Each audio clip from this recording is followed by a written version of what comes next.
Well, the subject is WTLC.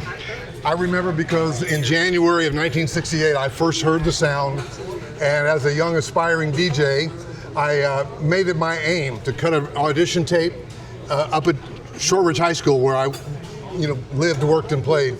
And now here we are, many, many years later in 2025, and to the credit of Jerry Harkness' son, who's shooting a documentary, we gathered a few people here at Shapiro's on South Meridian because Geno Shelton's 40th anniversary for Indianapolis is this weekend.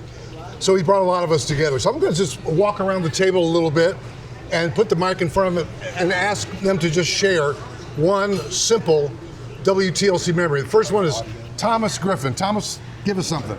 Well, first of all, I want to get some audio on the telephone, so we got it going both ways. My name is Thomas Griffin. I worked at WTLC in 1977. As a matter of fact, I got hired March the 23rd, 1977. I worked there until I was let go. And then I went to a couple of other stations. I've worked at 6 different radio stations in the city over a 50-year time span. And as a kid, my 2 favorite DJs were H.B. Davis, because he had that beautiful voice, and then I kind of like Roger Holloway. I didn't hang with him that much. Sing my name. Roger Holloway. There you go. But anyway, so yeah, he was a morning man, and I really wanted to get on the radio. I tried from 1974 to 77 until Fred Moore, who's no longer with us anymore, chose to hire me. And so I got a lot of lifelong memories with 105.7. There you go. Tony Edwards was on the air from when to when, Tony? Like you. I'll hold the mic because you won't give it back. And I won't remember. I was on from 1970 when I graduated high school. My mama said I had to have a job. She said, you ain't gonna live off of me. And somebody told me, if you can make money for talking as much as you talk, you'd be rich. I didn't get rich, but I did all right. Yeah. Tony also was a firefighter for many years serving. Well, the only reason we got paid was because guys like Russ Dodge were out selling WTLC salesmen. That I was. I got to WTLC in March of 1977. Same week Thomas Griffin got to the radio station. Had a very good time learning my way around the city because I was coming from South Bend, and quickly found out that there's a lot of people that were really pulling for me. Roger, you were one of them, Fred Moore, pretty much the air staff there. They liked the fact that, hey, I was bringing money to the station, and that was something the station needed in those early days. And we got to be very, very successful with what we did.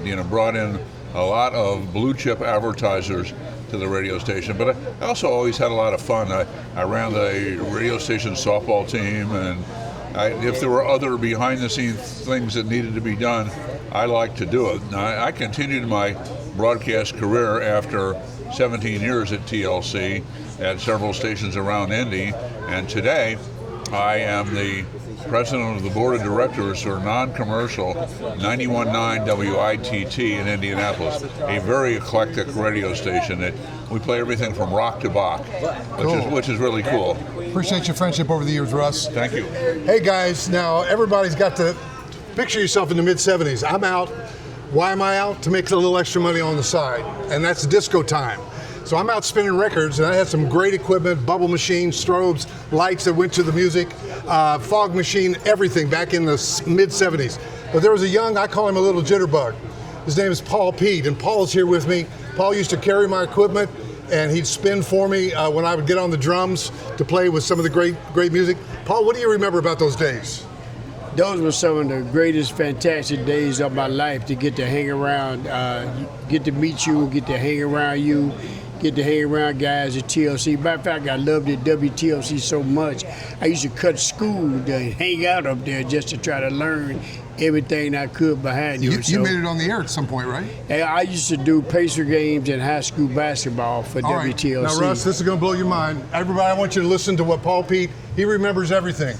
Give us a shout out on some, stand up young man, on some commercial places live. I'm doing a remote, say at a shoe store or an appliance store. What did that sound like?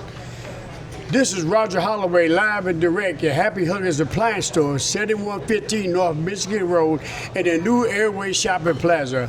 We have a lot of good deals going on today, so come on by. I'll be here till 4 o'clock. Stop by and check us out. Roger Holloway, Happy Huggers Appliance, 7115 North Michigan Road in the new Airway Shopping Plaza. Now, how about if I was doing something at the shoe store out on East 38th Street, and then after that, I was going to do an after party over at Gordy's? What'd that sound like?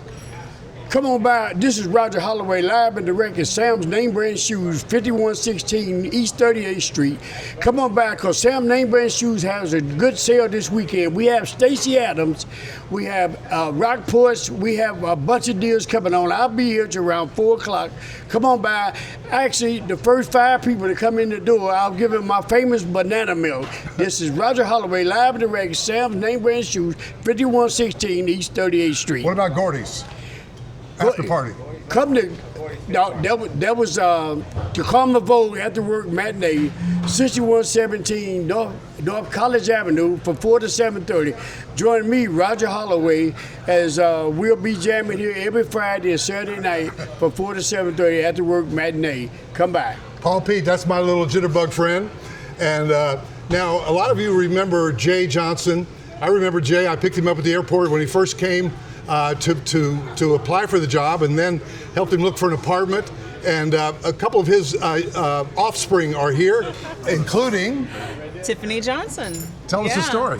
Oh my goodness. The story is I am the eldest daughter of the most amazing radio voice ever in history. And my brother, while he is older, I still am wiser. He's the oldest son. And we both were blessed to just have this amazing powerhouse of a father and mother who instilled in us some incredible discipline and practice and craft. And so tell your mother I said hi. Remember, I sure favor. will. I will. Oh my! Now this guy doesn't look like Jay Johnson. Not Then really. I don't know. And your name, Much less hair. Troy Johnson. Tell us your story. Well, You were like 7 when you got here, right? we were 7. I want to hear this story about you picking him up from the airport. Yes, indeed. Don't forget to tell that after this. But I worked for Dad. I had 2 stints at TLC. One working for him as a board op that didn't get to talk on the air, and then a production director. I left, went to St. Louis and worked there for about 5 years when I decided radio was going to be my career. And then I came back, did the Mad Flavor nighttime show, and then did afternoons at TLC for about 3 years. Wow. Yeah. And now? Now I'm a news anchor in Jackson, Mississippi. Wow. After working in Baltimore, Washington, D.C., and Baltimore again as a news radio anchor, I moved over to television. Give us your best impression of Super Jay Johnson. Coming into a song. Man. Take a breath. Do it. Let's hit it. What could I say? Just hit it. Man, you got. Come on. Man, let's J-A-Y see. on the R-A. Let's see. Let's see. R-A-D-I-O. Yeah. Do the foot. Don't make me do it. Don't make me do it for you. Let me hear you do it first. No, man. You're gonna. Yeah. He stomped his foot, right? Yeah, I did. Yeah. He Okay. always stomped the foot. Yes. I don't even want to try to emulate that because it was so unique. Yeah. He said about 97 different things. Make sure you get your fantastic plastic. We're going to be on Shadeland Avenue with da-da-da-da-da. Yes. I don't sound like him in that way, but I mean, he said about 79 different things. Yes. 7 times Yes. in the middle of a commercial break, and then hit the post on the song. Thanks, Jason. Yeah, thank you. Well, there's a guy named Ricky Clark who also served on the Indianapolis Police Department for many years. But tell us about your history at TLC.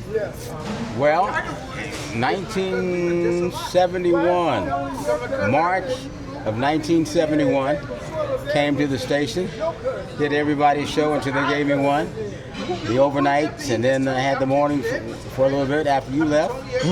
And man, back during the days of when AM was still king, and folks would say, well, FM, how do you get an FM? I said, well, start with an FM converter. And thank God at the time that rap had the big boom box, so that helped the station big time. So, and then I remember, of course, with our manager and then owner, Dr. Lloyd, Doc would come into the staff meetings. I think you might have been gone then, Roger. He'd come in and said, why am I only having $10 or $15 worth of gas receipts when we got that station wagon or that van in the backyard. I better start having $100 plus gas receipts every week, because you're letting me know that those vehicles are sitting back in the back dormant. I want to see you moving. And that's when we started going everywhere. That was one of the great things about the community station, WTLC. Yes. I remember Dr. Lloyd visited me at my home on 3738 North Drexel, sat on my couch not long after I had given my life to Christ, and I remember a tear coming on his eye, just because he was a tender man, a sweet man, kind man. Miss him very much. Thanks, Ricky. Let's see who else we got here. Well, let's go over to the Indianapolis Recorder. Indianapolis Recorder, Eunice Trotter. Eunice, what do you remember about your interaction with TLC?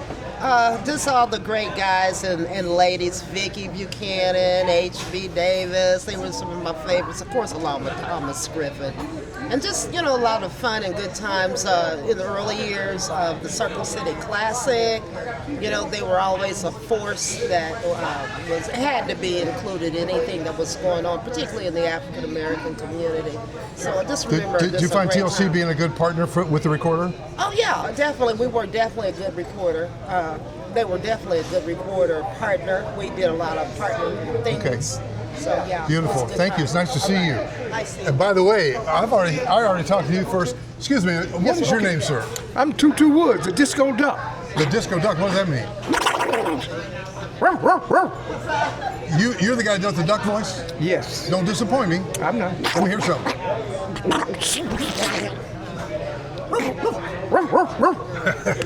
And guys, there's a lady here that became really good friends with Vicky Buchanan. Of course, so many of us have gone on, and Vicky is one of them that's gone on. But there's a lady, a friend of mine, who also was a good friend of Vicky's. And I'm going to ask Crystal King to give us a little memory about Vicky Buchanan to honor her memory. I consider myself Vicky's best friend. We met, I don't know what the year was, but Roger Holloway, he did introduce us, and when he introduced us and said that we would be best friends forever.